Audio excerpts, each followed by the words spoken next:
time I would drive in to go look at my Syrah, I would see this gorgeous Nebbiolo hanging there.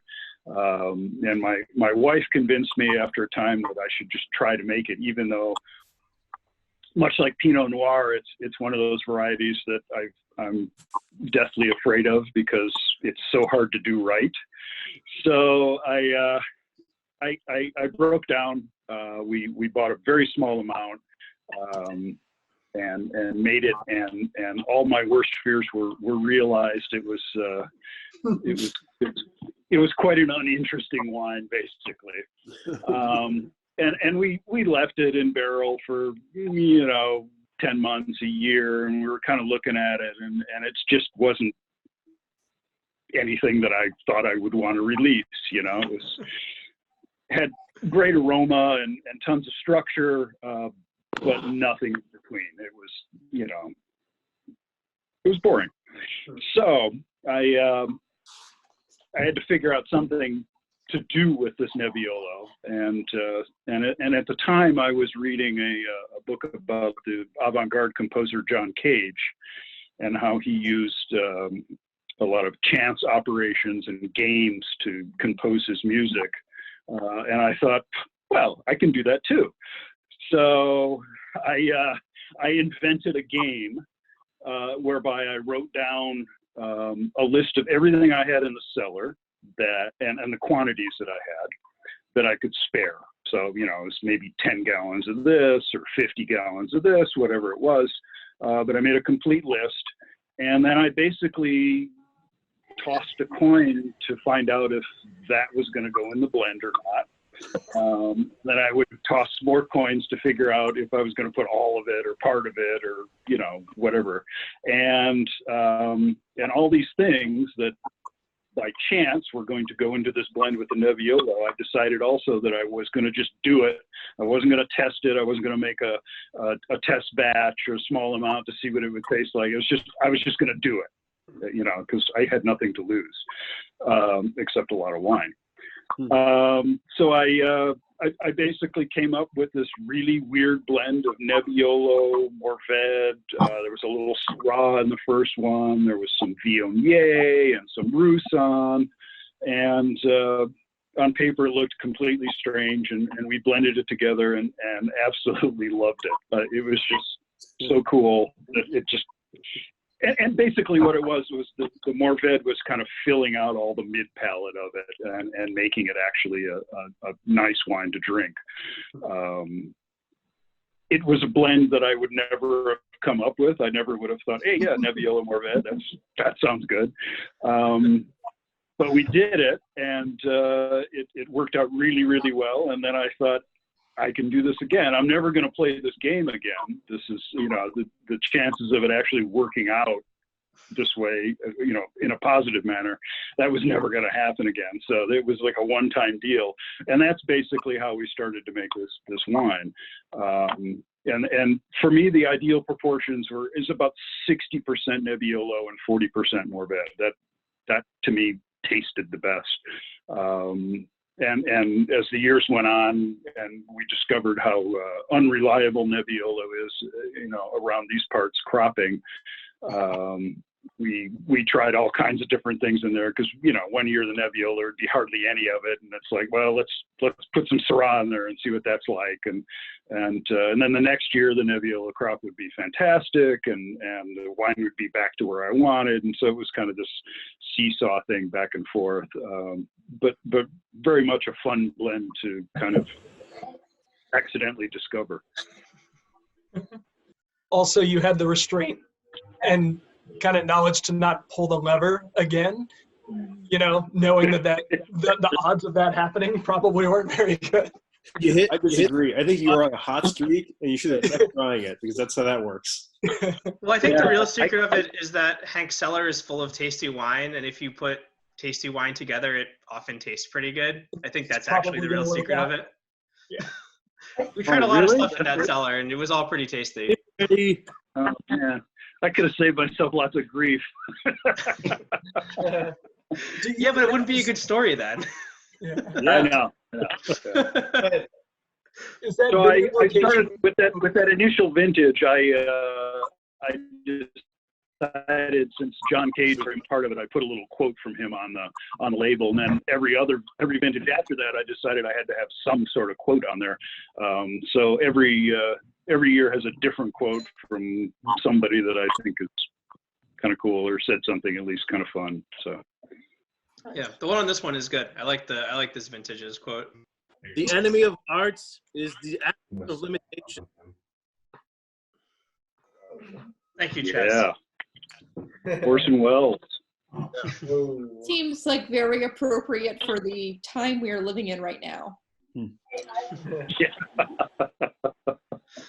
This is the second Orson Welles reference in a row that we've had. Really? Yeah, last night I was doing a Were you drinking Gallo or what? It was a Citizen Kane moment last night in our virtual bar. I think you were talking about this vineyard when you first started telling the story, but this is not a vineyard that you yourself are stewarding most of the time, right? The Nebbiolo. Well, it's in a vineyard that I've been working with since 2008, so quite a long time. Yeah, but it's just a little tiny block in the vineyard. There's probably about 10 rows or so of Nebbiolo in there. It was interesting when you were kind of talking about how, like, at first, like, the wine wasn't coming together in a way that, like, you felt comfortable actually releasing it as a wine. But like, where I am now, like, drinking this just, like, tastes so much like one of your wines. And I've, like, always, like, more so than other producers that I like to drink, like, I feel like your wines, like particularly the red wines, have like such a continuity of like these like aromatics and kind of like, you know, like perfumey smokiness, and I don't know, like they just taste like your wines. Well, that's good. Yeah, I mean, yeah, no, it's very like it's very clear to me. Like every, you know, like I feel like if I blind tasted like any red wine of yours, I would be like, this is Hank's wine. I don't know what's in it. I don't know when it's from, but Hank made it. Yeah. I don't know. Does anyone else agree? Yeah, absolutely. No, I think that's totally true. Yeah. I think the whites are actually harder to identify. There's a little less of a sort of thread that I always get. But yeah, the red. So anyway, it's interesting because even though you were saying that this felt like it was like just, I don't know, maybe disjointed or like not something that you would. I experience it with the texture too of Hank's reds as well. I don't know what it is, but yeah, something about the mouthfeel of it, really. Yeah, it's like all the aeration from the shoveling. There's variation, obviously, like in the structure of each of the reds and stuff. But like I don't know what is that like? What is why do your wines taste like your wines? I just don't. I don't feel that way about like every you know, wine. It's goats. It's the goats, yeah. I think it's the shoveling. It's what? It's all the shoveling. The shoveling. It's the aeration from shoveling, because. Yes, it's the Home Depot buckets. Oh, my back is sore. There's a little bit of I think it has to do with the area that I'm in. I only work in this area, in the foothills.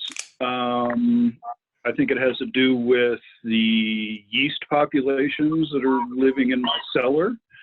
And maybe it just has to do with how I do things in the cellar as well. I don't know. Yeah, that was more or less my suspicion, but I just didn't know if there was something, I don't know. One day we'll just have to kidnap him and have him make wine in like Chile in like during the off season, and we'll see how it comes out. We'll give him 3 Home Depot buckets, 2 half-ton plastic bins, 3 old barrels, and we'll be like, make some wine, Hank. See what it tastes like. I feel like how this area you did. I was talking with Danny Roseman about that. You know, because he's the guy from Londa. Yeah, of course. And I was like, man, I should come down and work a harvest with you in Chile. And he was kind of like, really? You want to do that? And I'm like, yeah, sure. Why not? It'd be interesting to find out how much of what I do here translates into another This is place. why you ask before kidnapping. It would be a gentle kidnapping. It would be kind of like, Hank, let's go to Chile. You'd be like, all right. I usually ask Hank to do stuff, and he's usually like, yeah, all right, I guess I can do that. Like kind of the same conversation most of the time. Yeah, I guess Hank, you're getting off really easy to kidnap vibes.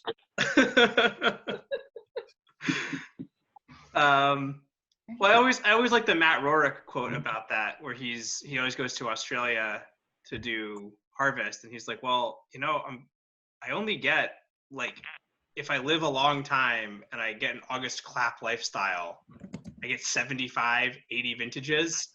If I can get 120, then I want the extra vintages. That's fair.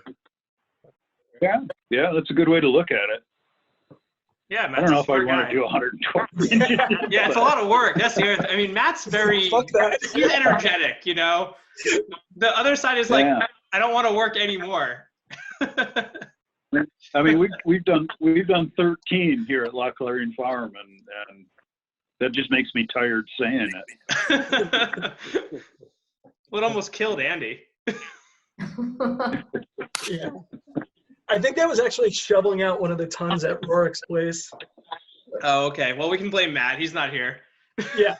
I'm more There you comfortable with that. When we have Matt on, we'll blame Hank. It's cool. We'll just one hand will wash.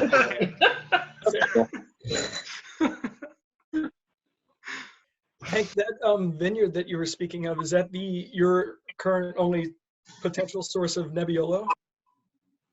That is my only source of Nebbiolo. Yeah. There's not that much of it up here. People planted it, I guess, about 15 years ago when the whole kind of Italian wine thing was very popular, and everybody planted Barbera, and everybody planted Sangiovese, and some people planted Nebbiolo. And the Barbera does really, really well up here. It actually makes a really cool wine. Sangiovese, I'm absolutely not convinced on.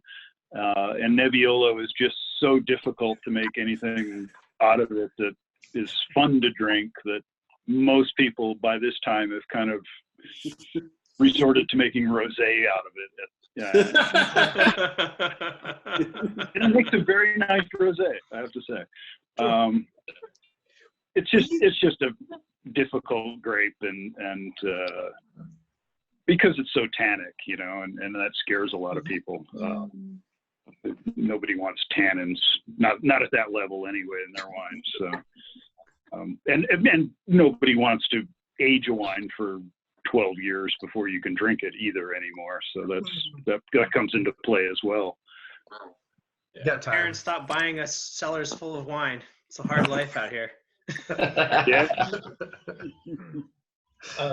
You sort of like mentioned, you were like comparing Nebbiolo to Pinot Noir and its like finickiness as a grape, which obviously like they're such different grapes, but how would you sort of like reconcile their finickiness, or like, describe the differences? Well, actually, I think Pinot actually might be a little bit easier to deal with than Nebbiolo. There's some, there's spots around the world where people are actually making really nice Pinots. If you're kind of sensitive to what that grape requires.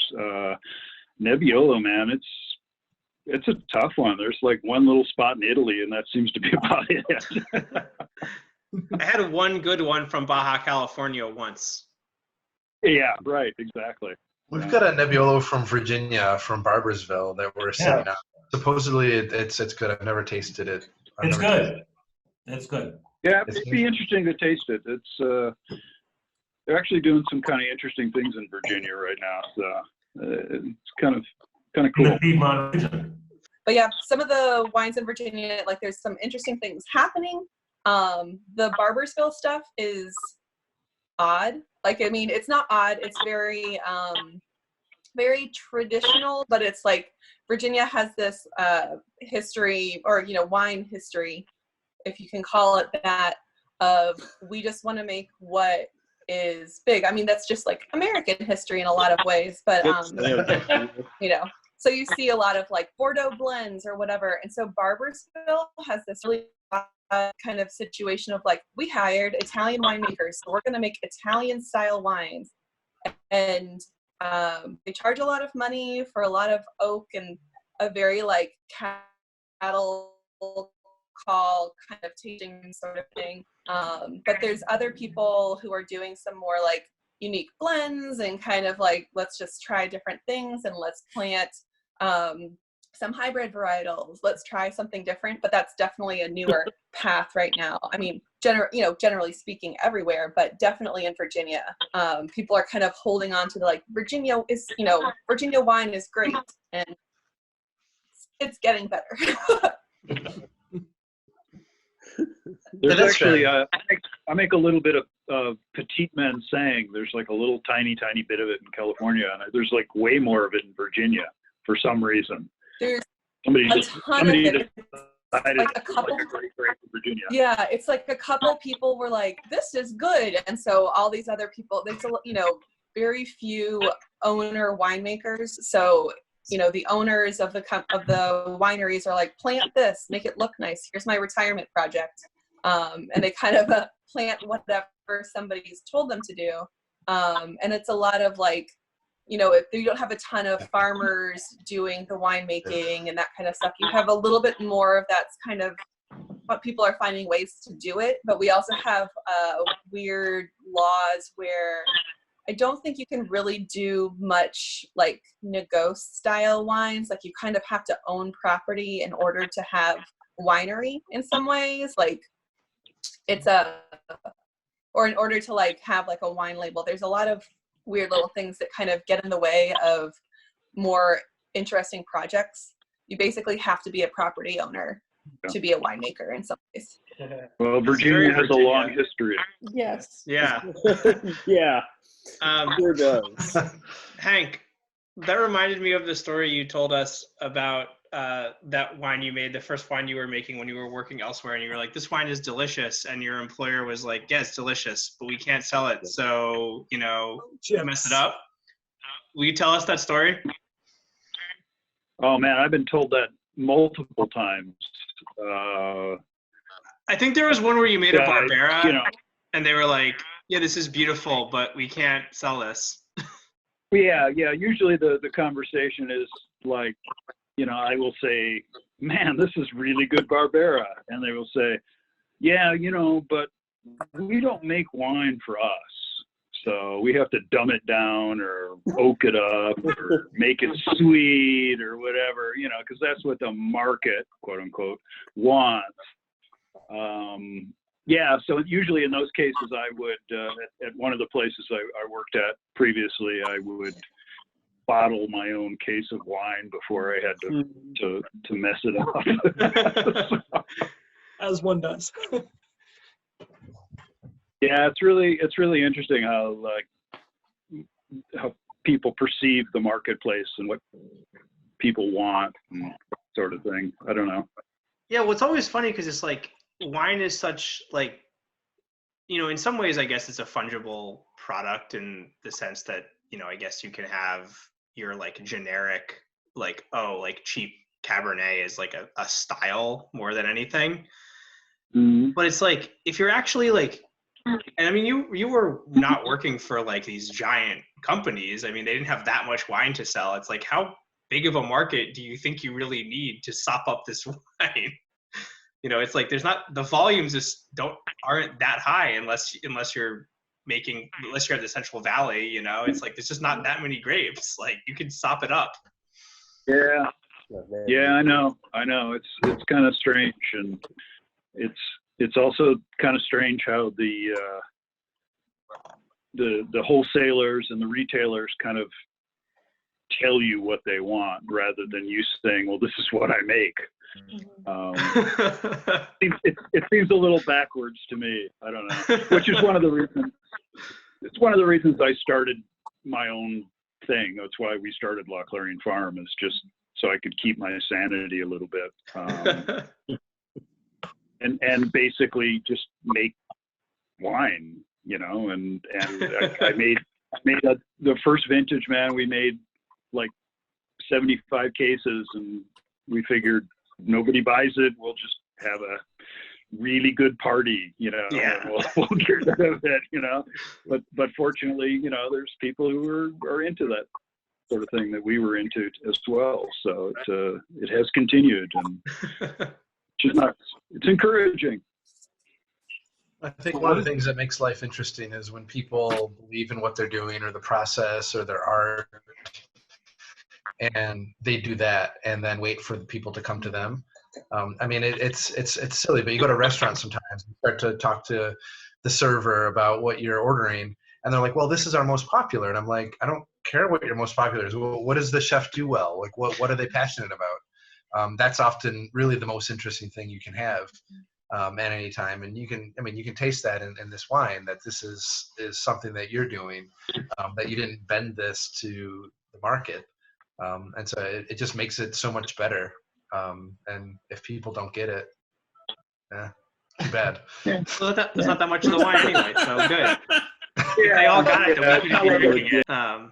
Yeah, I mean, there's not that much wine anyway. If everyone got it, then we couldn't drink it. So Yeah, that there's like a little bit of there's if everyone drank the same thing, then we couldn't drink it. So like, we're not at the top of the like economic ladder here to get whatever we want. So it's good that the stuff that we like is not the stuff that everybody else likes. It's actually really wonderful.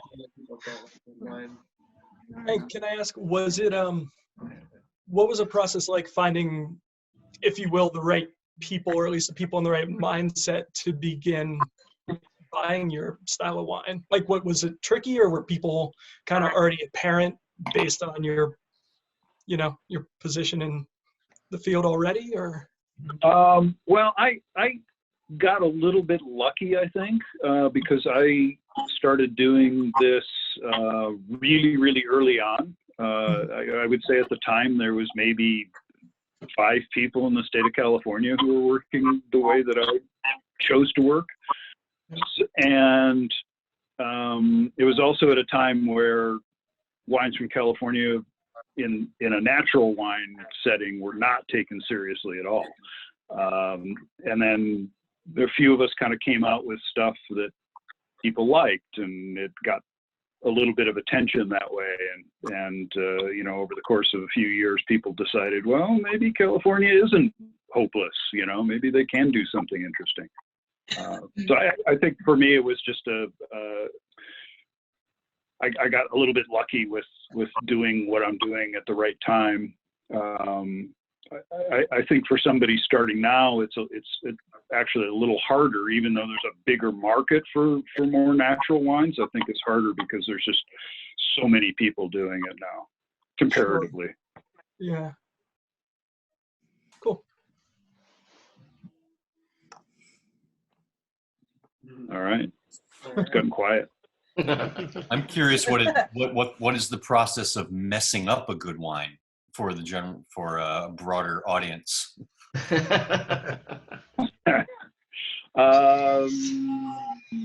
Well, a good wine, and I use that term in a populist way, I guess, will have a certain degree of alcohol that's usually at least 14.5, and 15.5 might even be better. It'll be a little bit oaky. It'll be a little bit sweet. And it'll definitely be filtered, because, you know, nobody wants gunk in the bottom of their bottle. I do. Yeah, well, amen. It's basically what people seem to want, or at least what people think people seem to want, is a wine cocktail. And that's what everybody seems to aim for. It's a little disturbing that even today that most of my neighbors up here are just doing what their neighbors are doing. Everybody kind of makes the same wine, and I don't even go wine tasting anymore because I know what it all tastes like. And I'm definitely kind of the outlier up here, that's okay. Even like up in that part, I don't know. I'm probably just like generalizing about what people in that part of the country are like, but I would think that people would be a little bit more like open to these kind of like